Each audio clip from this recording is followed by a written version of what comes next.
বগুড়ার কাহালুতে একটি আশ্রয়ণ প্রকল্পের ৬ বছর বয়সী ২ শিশুকে ধর্ষণের অভিযোগ উঠেছে। অভিযুক্ত নূর আলম সেই প্রকল্পের এক বাসিন্দা। থানায় মামলা করেছে ২ শিশুর পরিবার।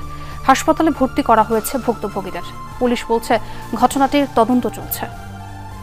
বগুড়া জেলার কাহালু থানায় ৬ বছরের ২টি শিশুকে ধর্ষণ করেছেন এক যুবক। অভিযুক্ত যুবক এখন পলাতক। তবে বিস্তারিত ভিডিওটি দেখব এই ভিডিওতে।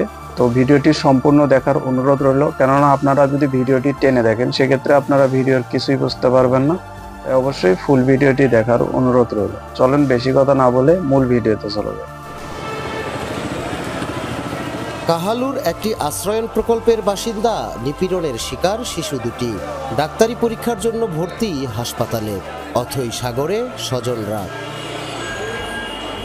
স্বজনদের অভিযোগ, গেল বুধবার প্রকল্পের বাসিন্দা নূর আলম প্রলোভন দিয়ে শিশু দুটিকে নিজের বাড়িতে নিয়ে যায়। ঘণ্টাখানেক আটকে রেখে চালানো হয় নিপীড়ন। ঘটনার দুদিন পর এক শিশুর শারীরিক অবস্থা খারাপ হলে জানাজানি হয় বিষয়টি। বাচ্চার বাবা মা দুজনই কাজে চলে যায়। বাচ্চা ওখানে আবাসন প্রকল্পেই থাকে, খেলাধুলো করে। তখন ওই যুবক ওনার বাচ্চাগুলো ডেকে নিয়ে ঘরে নিয়ে যায়। এছাড়া সুবিধার লয় মধ্যে মিশেলে এরকম দুই একটা কথা জানা যায়। আরো একজনের বউ ব্যাপারে এই চাংড়ার কথা উঠলে এই চাংড়া খুব একটা ভালো লাগে। পুলিশ বলছে অভিযুক্ত নূর আলমের বিরুদ্ধে মামলা হয়েছে।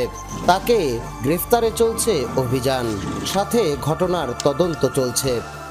একটা ভিকটিমের বয়স 7 বছর আর একটা বয়স প্রায় 7.5 বছর। থানায় আসার পরে একটা অভিযোগ দেয়। অভিযোগ দেওয়ার পরিপ্রেক্ষিতে আমরা মামলা রেকর্ড করি। রেকর্ড করার পরে আমরা আসামি গ্রেফতারের চেষ্টায় আছি।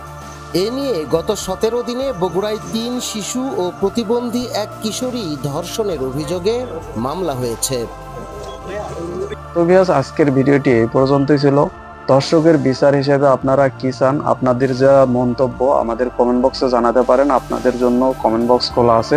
সবাইকে অসংখ্য ধন্যবাদ এতক্ষণ আমাদের সময় দেওয়ার জন্য। পরিশেষে সবাইকে বাই।